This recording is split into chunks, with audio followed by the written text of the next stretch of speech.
같이 읽겠습니다. 엘리야가 아합에게 이르되 올라가서 먹고 마시소서 큰 비 소리가 있나이다. 아합이 먹고 마시러 올라가니라. 엘리야가 갈멜산 꼭대기로 올라가서 땅에 꿇어 엎드려 그의 얼굴을 무릎 사이에 넣고 그의 사환에게 이르되 올라가 바다 쪽을 바라보라. 그가 올라가 바라보고 말하되 아무것도 없나이다. 이르되 7번까지 다시 가라. 7번째 이르러서는 그가 말하되 바다에서 사람의 손만한 작은 구름이 일어나나이다. 이르되 올라가 아합에게 말하기를 비에 막히지 아니하도록 마차를 갖추고 내려가소서 하라 하니라. 조금 후에 구름과 바람이 일어나서 하늘이 캄캄해지며 큰 비가 내리는지라. 아합이 마차를 타고 이스라엘로 가니 여호와의 능력이 엘리야에게 임하매 그가 허리를 동이고 이스라엘로 들어가는 곳까지 아합 앞에서 달려갔더라. 아멘. 올해 5월 22일 주일 예배 때 엘리야에 관한 이야기를 시작해서 지금까지 13번 동안 엘리야의 이야기를 나누고 있습니다. 처음 이 이야기를 나눌 때의 의도는 코로나 이후에 신앙의 기본기를 바로 세우는 데 도움이 될 거라고 생각했기 때문입니다. 물론 다른 신앙의 이야기들도 성경에 많이 있습니다만 제가 특별히 엘리야를 선택한 이유는 엘리야는 전적으로 하나님께서 부르시고 반복된 훈련을 통하여 하나님의 일들을 맡기셨기 때문입니다. 그리고 영적 전쟁터인 갈멜산에서 큰 승리를 거두게 하셨죠. 그리고 이번 주로 보는 이제 마지막 부분인 하나님께서 약속하신 대로 큰 비를 내려주시는 것으로 마무리되게 됩니다. 우리가 지금까지 보았던 13번의 시간 동안 보았던 모든 것들이 다 하나님의 기적이었습니다. 2주 전에 언급했지만 이스라엘 사람들은 다윗, 모세, 엘리야를 특별한 인물로 취급합니다. 그 중에 엘리야와 모세는 변화산 사건을 통해서 다시 한번 나타나게 되죠. 그만큼 이스라엘 사람들은 이 두 사람을 좋아합니다. 그런데 모세와 엘리야 시대 모두 다 위기의 시대였습니다. 위기의 시대에 하나님의 사람이 필요한 것이고 위기의 시대에 하나님의 사람들이 쓰임받게 됩니다. 또한 위기의 시대에는 그 하나님의 사람들을 통해서 하나님의 놀라운 기적을 이루게 하십니다. 위기이기 때문에 하나님의 능력이 더 많이 나타날 수밖에 없고 기적을 많이 볼 수밖에 없습니다. 그러나 오늘 엘리야 이야기를 마무리하면서 결론적으로 말하자면 성경은 기적과 능력에 관심이 없다라는 겁니다. 저도 요즘 성경을 보면서 제 관심은 하나님께서 어떤 기적을 베푸셨는지 어떤 능력을 나타내셨는지에 관심이 있지 않습니다. 왜 그러냐 하면 하나님의 말씀은 그대로 이루어지기 때문입니다. 결과가 중요한 게 아니에요. 결과는 반드시 하나님의 뜻대로 이루어집니다. 그러니까 기적이 일어나는 것은 사실은 기적이 아니라 정해진 순서입니다.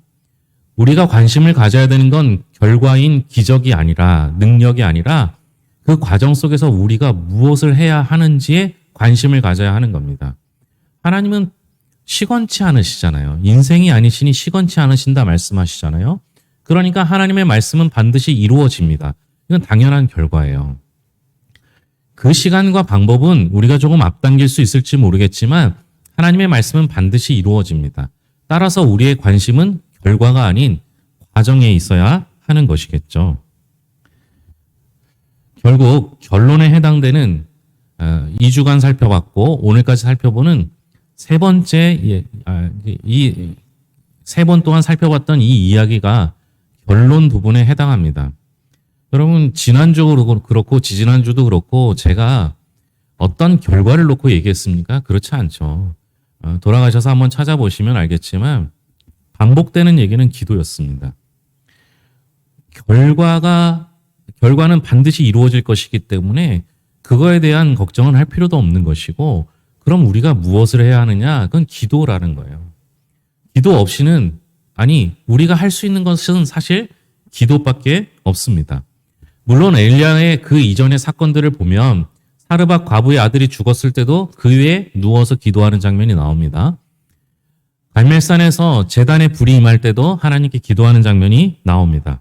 이렇게 엘리야는 기도의 사람이었죠. 그리고 하나님의 말씀이 현실이 되는 비가 내리는 순간인 오늘 말씀에서는 오로지 기도에만 집중하고 있습니다. 이렇게 엘리야가 기도하는 순간 하늘문이 열렸습니다. 가뭄의 상태로 최악의 상태였던 땅에 큰 비가 내립니다. 불이 임한 곳에 하늘문이 열리고 비가 내렸습니다. 이처럼 우리의 기도는 하늘문을 열게 합니다. 비가 내리지 않는 3년 6개월 동안 이스라엘 백성들은 온갖 신들에게 별별 제사를 다 드렸을 것입니다. 별짓을 다 해도 모든 수단과 방법을 동원해도 하늘문이 열리지 않으면 안 되는 겁니다. 그런데 3년 6개월 동안 막혀있던 하늘문이 드디어 열렸습니다. 얼마나 문제가 많았겠습니까? 얼마나 오래된 문제였겠습니까? 아무도 해결할 수 없는 문제였습니다. 그러나 하늘문이 열리니까 3년 6개월 동안 있었던 그 모든 문제들이 단숨에 해결됩니다. 우리 삶에도 그런 역사가 일어나야 합니다. 문제가 얼마나 크냐, 얼마나 오래되었느냐는 중요하지 않습니다. 하늘문이 열리면 문제와 상관없이 모든 게 해결됩니다. 우리가 풀 수 없는 문제를 가지고 몸부림치지 말아야 합니다.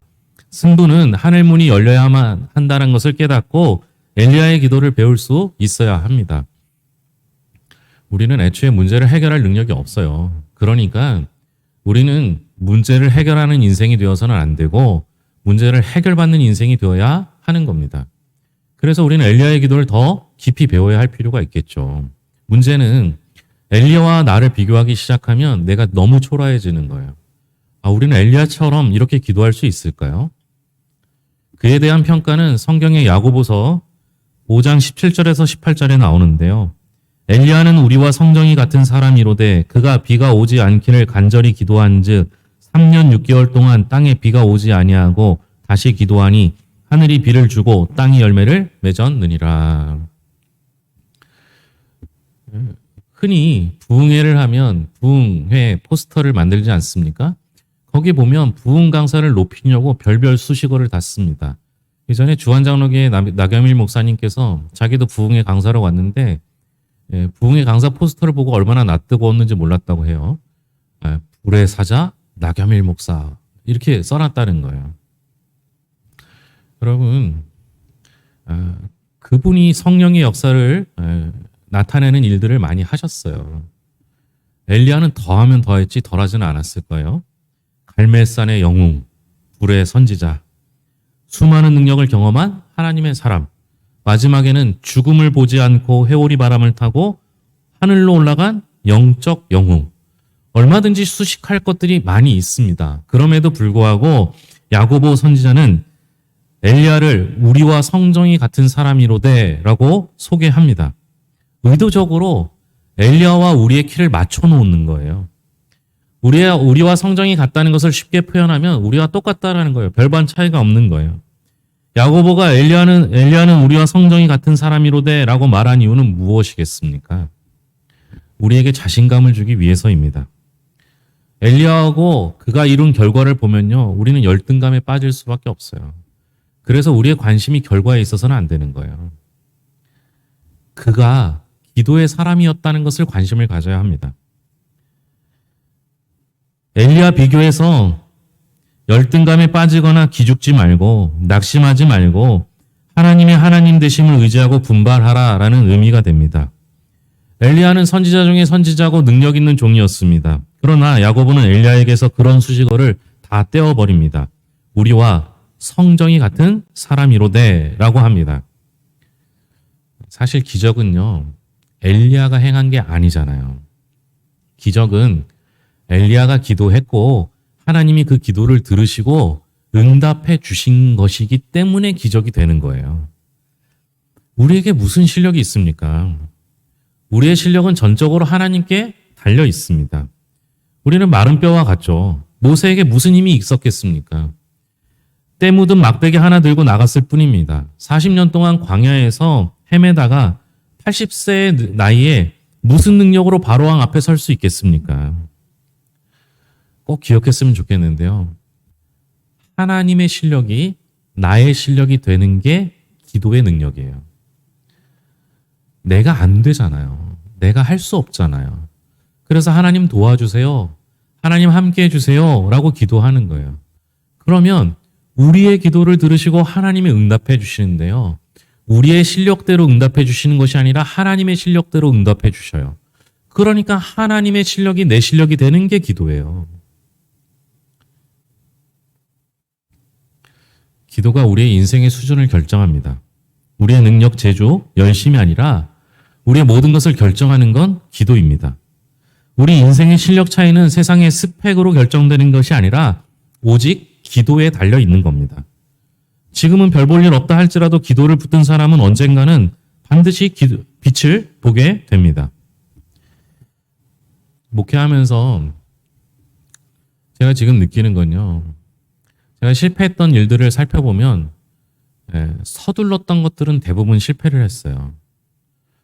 왜 서둘렀을까를 말씀을 준비하면서 생각해 보니까요. 자신이 있으니까 서두르더라고요. 내가 할 수 있을 것 같으니까. 막 잘 되니까요.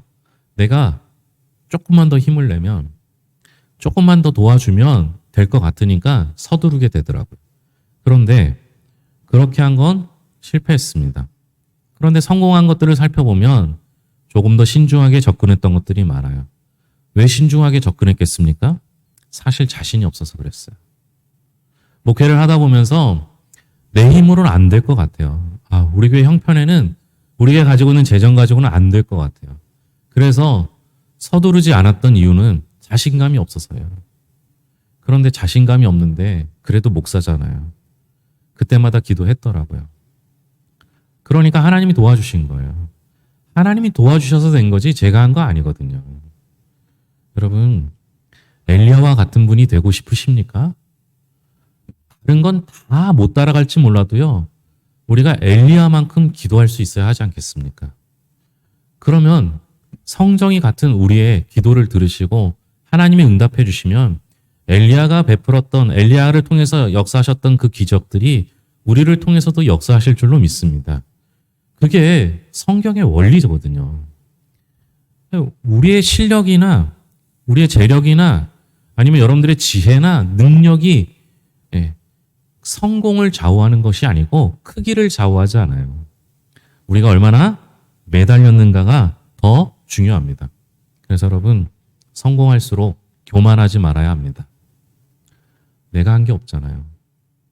하나님께서 우리 교회를 이만큼 사랑해 주셨어요. 우리가 한 게 아니잖아요. 하나님이 사랑해 주신 거잖아요. 우리가 늘 말하듯이 하나님께 잘 보이면 하나님께서 사랑해 주시면 하나님께서 복 주시면 되는 거잖아요. 그때까지 우리는 한 가지 해야 할 일이 있어요. 그건 기도하는 거예요. 말씀은 우리가 읽고 듣는 것 같지만 하나님께서 내게 공급해 주시는 것이고요. 우리가 할 일은 기도하는 것 외에는 사실 없어요. 엘리야의 인생은 위기에서 기적으로 바뀌었습니다. 위기가 없었다면 기적도 없었겠죠. 고통이 없었다면 축복도 없었을 것입니다. 위기는 두려움의 대상이 아니라 기회입니다. 하나님의 사람에게는 색다른 인생을 살아가는 즐거움이 있습니다. 위기 속에서 힘이 솟아오르게 하는 비밀병기인 기도를 알고 있기 때문입니다. 기도를 통해 우리의 삶에 놀라운 역사가 끊임없이 일어나고 하늘문이 열리기를 간절히 바라야 합니다. 기도의 문이 닫히면 하늘문도 닫힙니다. 기도로 위기를 정면 돌파하시기 바랍니다. 절망의 높은 벽을 통과하는 하나님의 사람들이 되기를 바랍니다. 기도는 다른 세계를 살게 하는 하늘의 비밀입니다. 땅을 딛고 살지만 하늘을 살게 하는 능력이 기도에 있습니다. 세상에 밀려다니지 않고 삶의 주도권을 회복하는 능력이 기도를 통해 주어집니다. 기도의 줄을 놓지 않고 있다면 승리는 이미 우리에게 이루어진 것과 같습니다.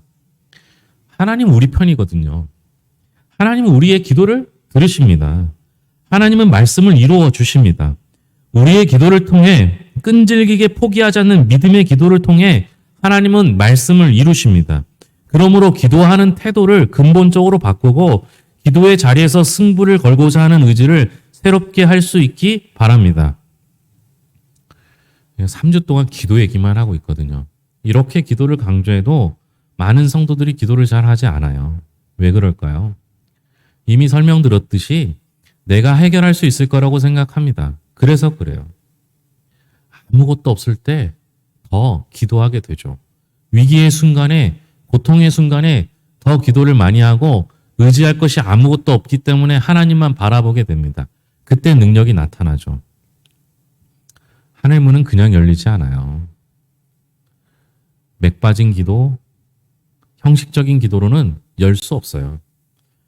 생사를 건 기도, 생명을 건 기도, 포기하지 않는 기도, 끈질긴 기도, 믿음의 기도가 하늘의 문을 열게 됩니다. 기도의 자리에서 온몸을 불사른 흔적을 가지고 있어야 하지 않겠습니까? 왜 하늘 문을 열리지 않습니까? 기도 안 해서 그래요. 여러분, 하늘 문이 쉽게 열리면 그거 누구나 다 열 수 있잖아요. 그런데 하늘 문은 쉽게 열리지 않습니다. 하늘 문을 여는 비결은 기도라고 했는데 하늘 문이 쉽게 열리지 않는다는 건 우리가 하는 기도도 쉽지 않기 때문에 그렇습니다. 그러나 여러분, 우리의 기도가 쉽지 않은 이유는 그 원인이 내게 있습니다.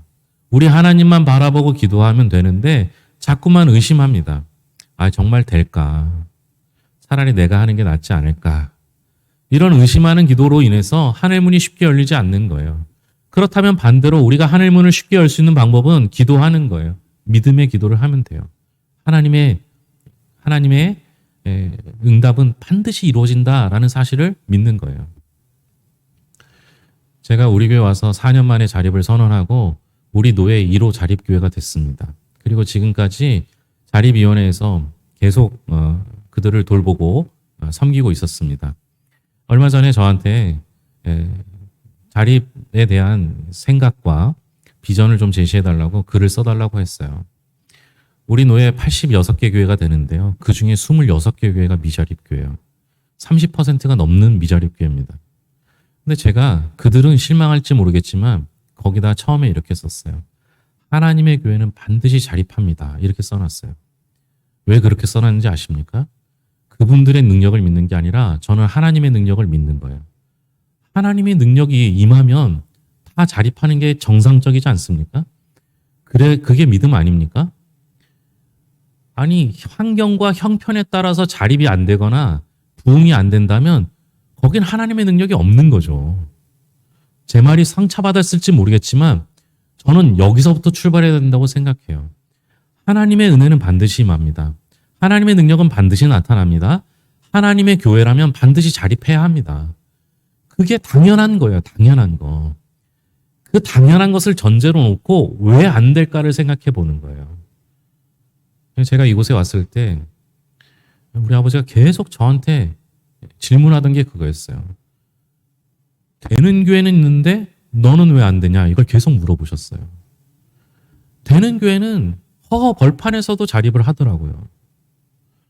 여러분, 왜 다른 사람은 기도의 능력을 가지고 하나님의 응답을 받는데 왜 나는 안 될까? 엘리야하고 우리하고 다른 사람이 아니라니까요. 똑같은 성정을 갖고 있는 사람이에요. 그런데 왜 나는 안 될까? 왜 나는 이 모양 이 꼴일까? 이렇게 생각해 보셔야 되지 않겠어요? 그럼에도 불구하고 우리의 결론은 딱 하나일 수밖에 없습니다. 기도예요, 기도. 내가 할 수 있는 것도 기도밖에 없고 하나님의 응답을 듣는 방법도 기도밖에 없어요. 그런데 왜 안 하십니까? 기도하셔야죠. 시간과 장소를 가릴 필요가 없습니다. 아침에도 새벽에도 저녁에도 운전을 하면서도 어느 장소에서든 기도할 수 있어요.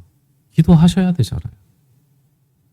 왜 기도 안 하시고 하나님이 응답 안 해주신다 말씀하십니까? 우리의 인생에서 하늘문이 열리지 않으면 소망이 없어요. 하늘문을 여는 비결은 기도밖에 없다니까요. 우리 기도했으면 좋겠습니다. 여러분, 정말로 한국교회가 위기라고 생각하십니까? 나가서 태극기나 촛불을 들기 전에 기도하셔야 합니다. 그것 하시는 건 자유롭게 하셔도 다 상관없지만 기도 안 하는 건 안 되는 겁니다. 나라가 정말 위기라고 생각하십니까? 기도하셔야 합니다. 세상에 여러 가지 위기가 찾아오고 있지 않습니까? 기도하셔야 합니다. 우리의 기도가 우리의 가정을 바꾸고 교회를 바꿀 뿐만 아니라 이 작은 시골에서 했던 그 기도 하나가 우리 하나님이 응답하시면 세계를 바꾸실 줄로 믿습니다. 하나님 아버지 감사합니다. 오늘 우리에게 주셨던 말씀을 기억하게 하여 주시옵소서. 엘리야가 한 건 기도밖에 없었습니다. 엘리야에게 놀라운 능력이 나타났는데 우리도 그런 능력 맛보고 싶습니다. 이제 우리도 기도하겠습니다. 특별히 하나님 아버지, 오늘 함께 기도했던 기도의 내용들을 들으시고 응답하여 주셔서 지난 수십 년간 해결하지 못했던 남편, 아내, 자녀, 부모의 모든 문제들을 하나님 해결하여 주시옵소서. 내가 해결하려고 여러 가지 방법을 써봤지만 안 됐습니다. 그땐 몰랐습니다. 하나님이 해결해 주신다는 것을 몰랐습니다. 이제 알았사오니 하나님 해결하여 주셔서 해결받는 인생으로 행복한 삶을 살고 싶습니다. 해결하여 주시옵소서. 아버지 하나님, 우리들의 모든 기도를 들으시는 하나님께서 간절한 하나님의 기도에 응답하여 주실 것을 믿고 날마다 간절히 기도하게 하여 주셨고, 지금 힘들고 어려운 상황이 있다면 그것은 하나님을 찾으라는 사인인 줄 알고 하나님께 더 깊이 나아갈 수 있도록 붙잡아 주시옵소서. 우리 성도들의 가정을 복되게 하실 줄로 믿습니다.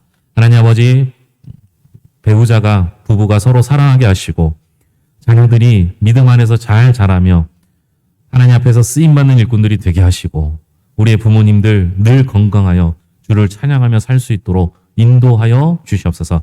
우리 교회에게 맡겨주신 사명 잘 감당케 하셔서 이 지역 괴산을 잘 섬기게 하실 뿐만 아니라 하나님 아버지, 하나님께 기도함으로 말미암아 세계 열방을 품는 교회가 되게 하여 주시옵소서. 모든 것을 예수님의 이름으로 기도합니다. 아멘.